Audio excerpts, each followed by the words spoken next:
got what you want, I got what you need.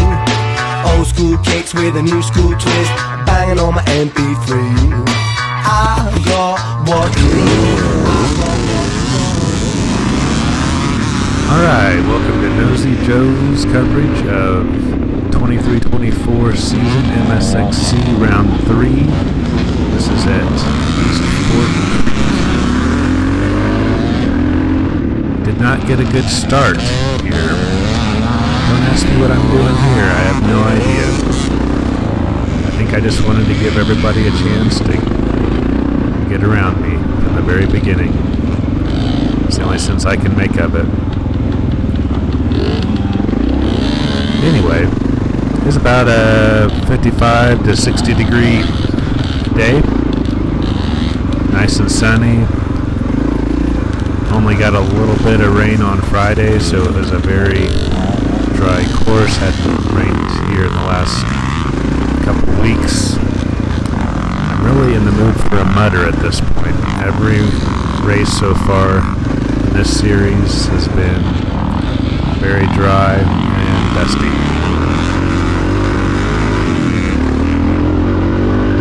This first half of the course is, I guess, kind of tedious with all the trees and dust piled up from the ATVs.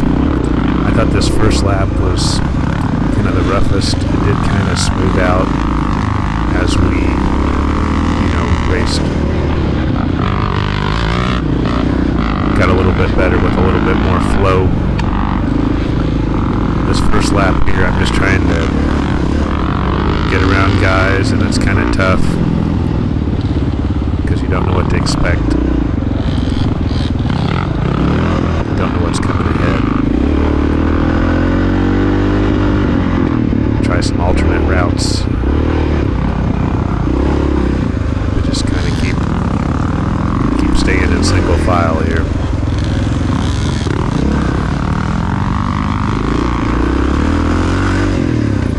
If you guys haven't watched my videos before, I'm riding a 1993 XR 600R. It's a Honda air-cooled 4-stroke bike. So 30-year-old bike, racing against pretty much all modern bikes, at least in my class. There was about 16 guys in my class, senior C, row 16. I'm not the only kickstart bike. I know there's at least one Yamaha in our group, maybe a couple others that are kickstart, but definitely the only big air-cooled 4-stroke. I kind of decided to race this bike because I was between bikes, and this was something I had picked up last spring, and I ended up just kind of liking it, and I think it makes me a better rider, so I'm just continuing on with it in this series and seeing what all I can do with it. So far, I'm not in the danger of being on any podium, but I'm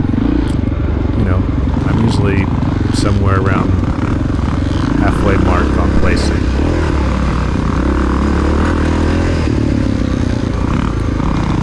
Like I said, there was 16 today. There's been as many as 18 or 19 on round 1, and I've been placing in the top 10 each time.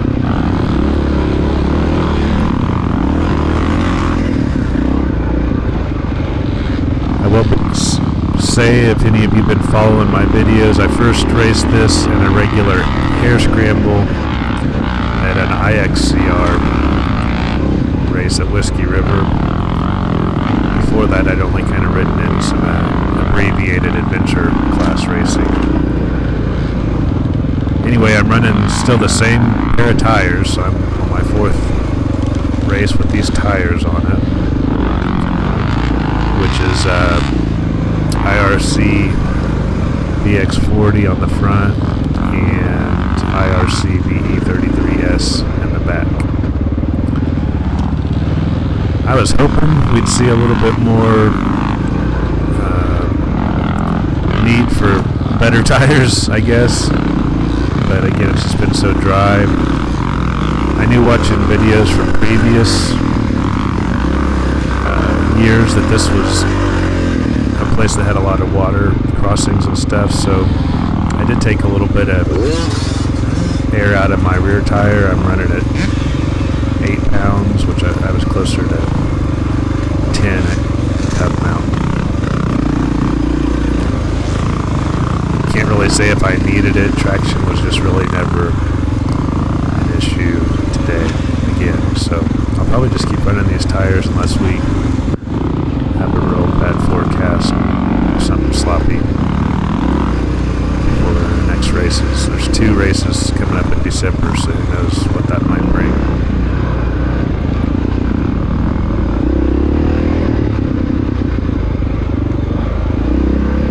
Pretty much dialed in on my engine setup. I talked in the last race about messing with my jetting, and that caused me to have some idle issues and stuff. I just kind of left everything the same from last race because I kind of got that dialed in.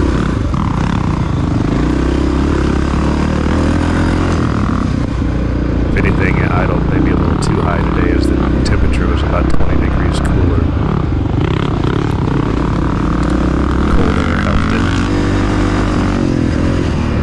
One change I made since last race was I picked up a used set of flex bars. I think those things are more popular in the ATV market. A lot of the dirt bike guys run the Mako 360s, which I've had on 2 strokes before to kind of take away the vibration. These kind of are a little bit, I mean, these do cut down on vibration, but these are more about impact, I would say. And I'd say I like them. This was actually a pretty good race to try those out because there was a ledge coming up here that we dropped off of that even though they warned us about it, I wasn't quite expecting when it happened. I guess I'll take time to mention that now. At the start of the race, Cash talked about 2 kind of major obstacles. One was this ledge at mile marker 2, and that's fine. I just didn't notice when mile marker 2 was marked, and it kind of caught me off guard. We'll see that here in a bit. And the other thing he talked about was some steep downhills. As if you were looking at the starting line, it would have been off to our right, which comes up kind of near the end of each lap. And an XR600 on steep downhills is kind of a scary thing. If you watch my Whiskey River race, I actually kind of lost it on a downhill and ran into some guy in front of me. So I've done some improvement though. I'd replaced my brake pads front and back. There's mile marker 2. So here's this ledge coming up, and I replaced my front rotor, and that helped. So here's the ledge. Oh! So yeah, I didn't really have time I needed to goose it a little bit to level out the bike, and I kind of nosedived. But the impact on those flex bars was really absorbed.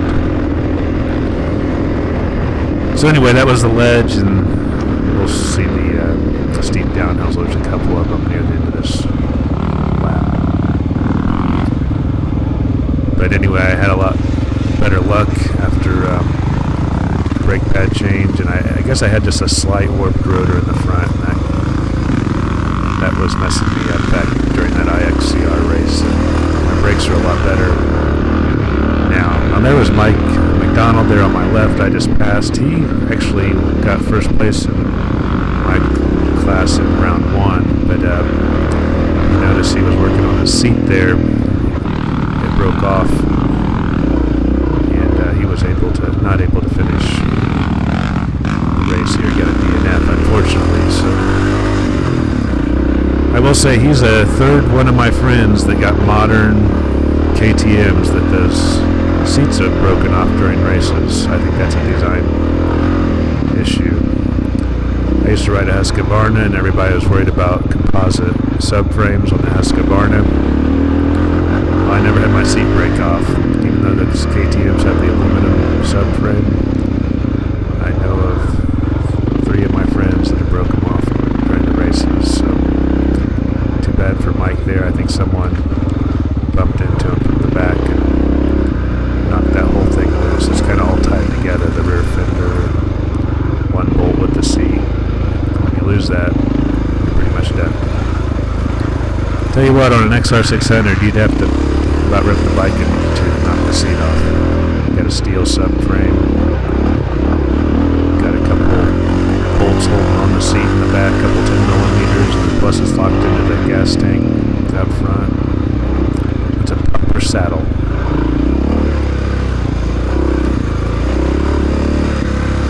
So anyway, I've been talking, but yeah, I've made a couple passes here. Still pretty tight pack here on this first lap.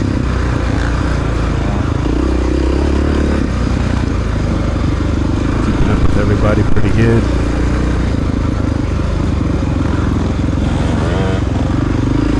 This is still what I consider kind of the tedious part of the course. There's a lot of dust, a lot of trees, a lot of zigzagging around, and you just never really get to open it up too much. I feel like the course really changes its character once probably about the creek jump, which we'll see here coming up. Kind of after that, then you go through a creek, and then the course kind of opens up, and I like that portion of the course a lot better than this tight, windy stuff that we had here. I feel like the sun and the shadowing of the trees kind of mess with me a little bit. It's a little bit bad here, but it gets bad on the other end of the course as well. When you're looking through kind of dusty plastic goggles, and it's messing with my vision a little bit.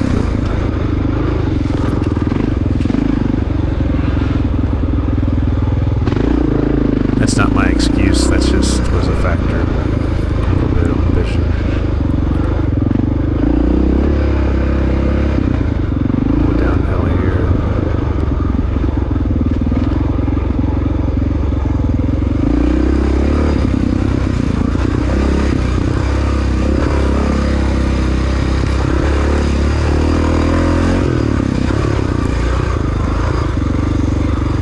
Could be a little bit tricky, this place right here. It got that guy, obviously. You weren't expecting that turn. It's kind of a sharp and uphill. I tried to square up to it, and I hit it off camber, which was a successful way of going up it.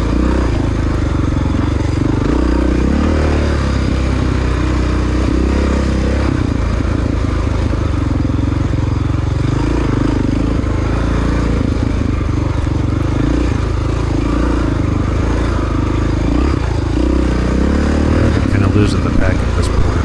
Catch up.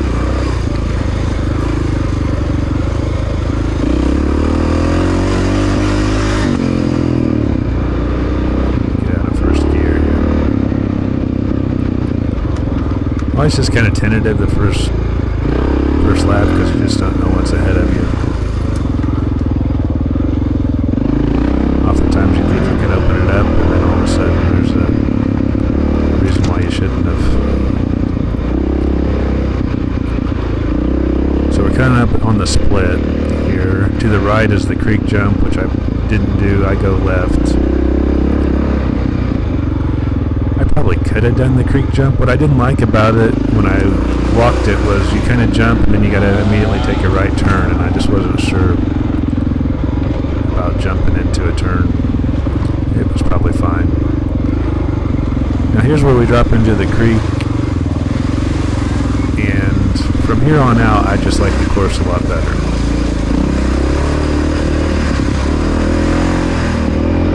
I like going through here. This is fun. It opens up a little bit. You can see I'm not battling the trees right through here. This is slick. I think this gets me. Yep. This is kind of my one screw up in lap one. It was real snotty coming up out of that water right through there.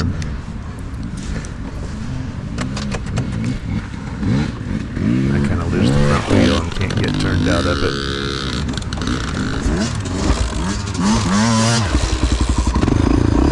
Luckily it starts without too much issue.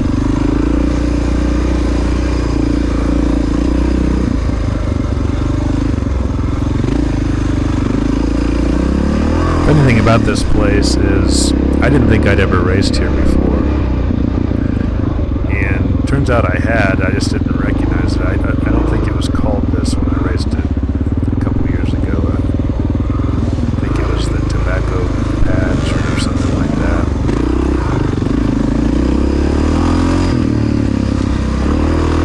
But definitely this half of the course was familiar to me.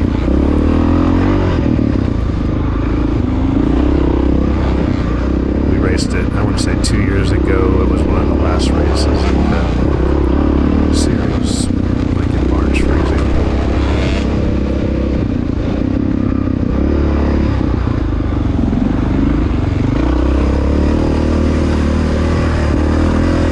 Tobacco Patch, something like that. Anyway, I was on a Husqvarna 450. It was the only race I've ever done on a 450, and I hated it. So we drop down in here to another, this is dry, but creek bed of sorts.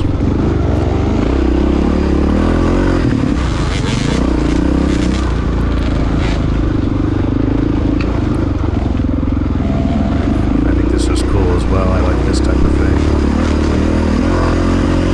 No dust, a little bit of dampness, so you got some traction.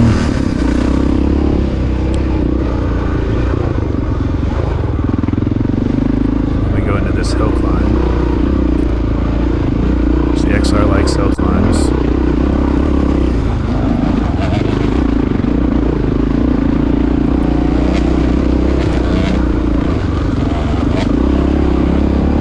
This guy ahead of me on the little two-stroke, I think he and I must go back and forth about 3 or 4 times during this race. I'm making around him, and then somehow 10 minutes later, he's in front of me again. But yeah, see, it really opens up here. I mean, now we get back into the dust and stuff a little bit, but it's just not so tedious. I actually feel like you can cover some ground now. Not just snaking around trees constantly.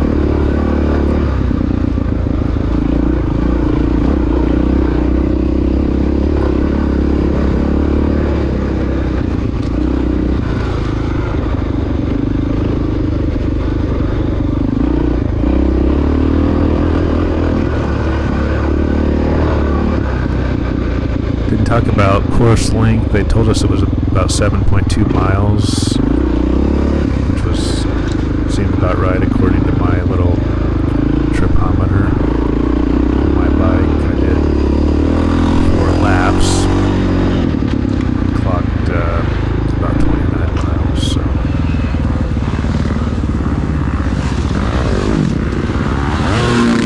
pull over here and let these guys go by.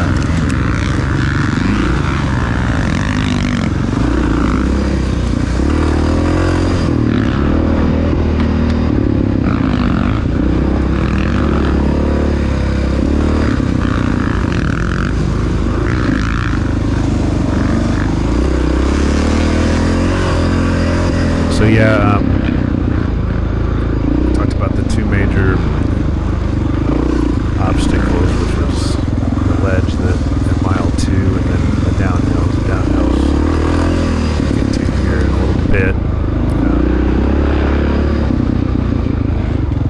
Big bike change was the flex bars, which I was happy with that. It worked out well. This was as rough as this course was.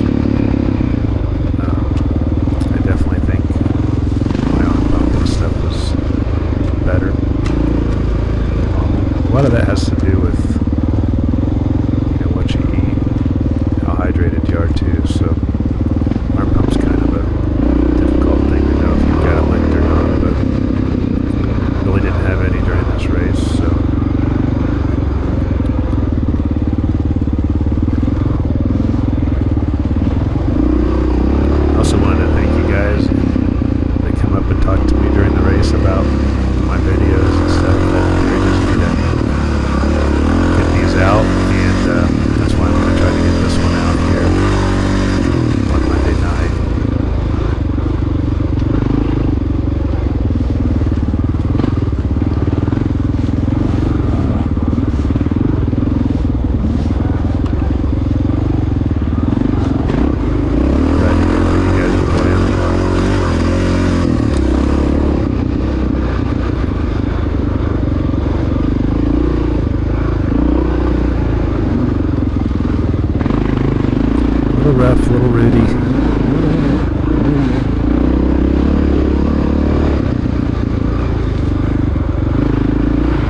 yeah, pretty much the guys ahead of me in the course all did 5 laps.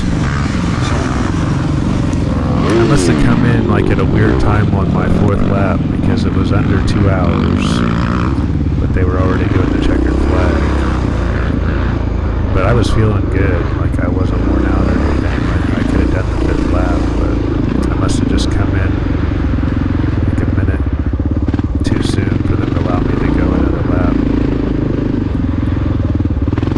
Because with my average lap time, if I would have done another lap, I wouldn't have. I actually would have gained a place. So, oh well. I guess I'm less tired today. I'm never really disappointed to get the checker, especially when there's a barn we get to go through. But yeah, it doesn't bother me to get the checker and finish a race uninjured, feeling good.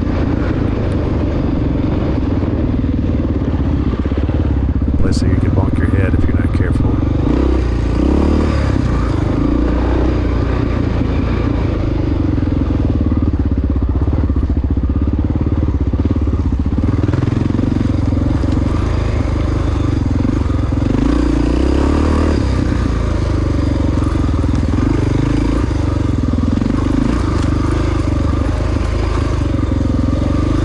So yeah, some roughing routes on this end of the course. But, I don't know, with the hill climbs, the elevation, trees not as tight. It's just, I really enjoyed this last 4 or 5 miles more than I did the first 3 or 4.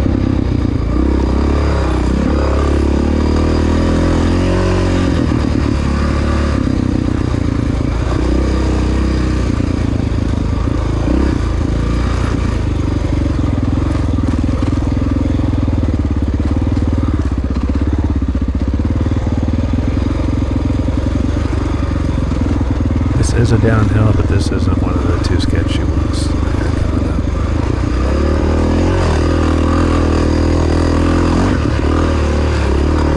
One of the bigger hill climbs here, though.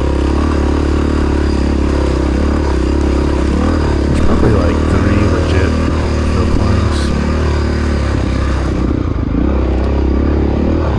If it would have been a slick day, it really would have changed the course drastically, but they were big hill climbs, but they weren't ones that you saw guys piled down on.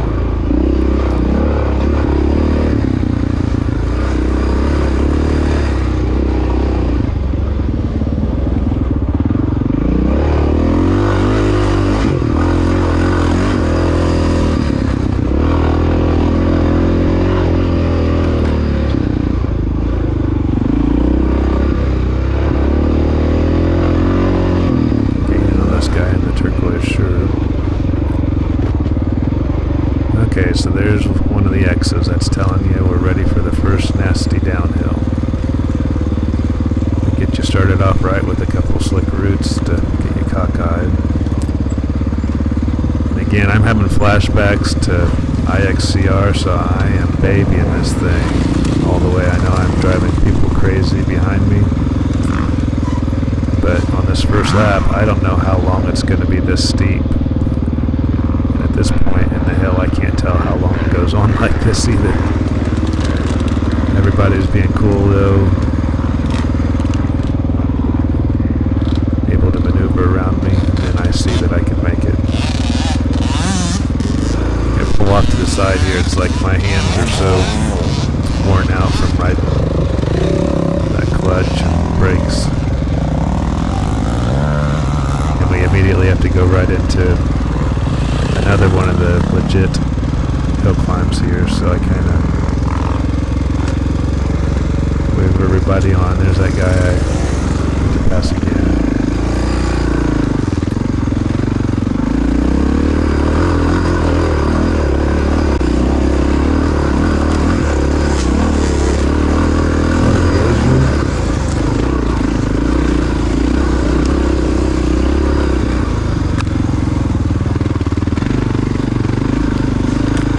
That's pretty legit hill, and you had to do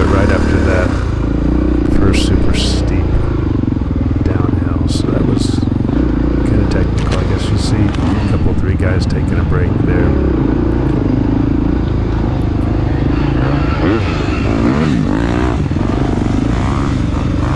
Didn't bother that guy much. He still got energy, but it took a little bit out of me.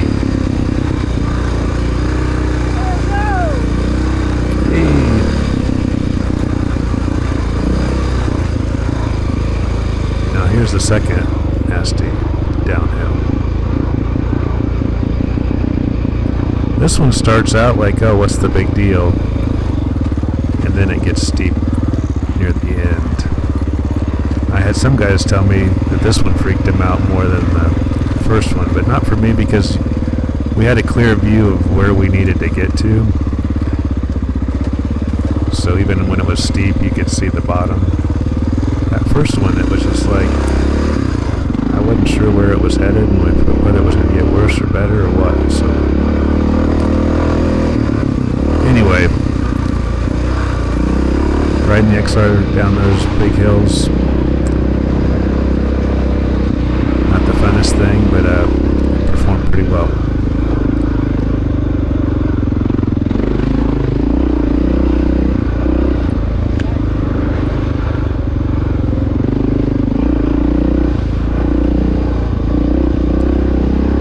Less than a minute left in this lap. This was a 28.5-minute lap for me. Turned out to be my second fastest lap. My third lap was 28 flat.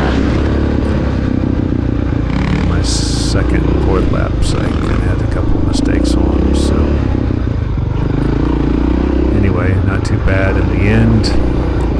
I wish I would have done 5 laps so I could have been on the lead lap with the rest of the crew, but anyway, pretty happy with that. Hope you guys are enjoying the videos, and I'll see you at round 4.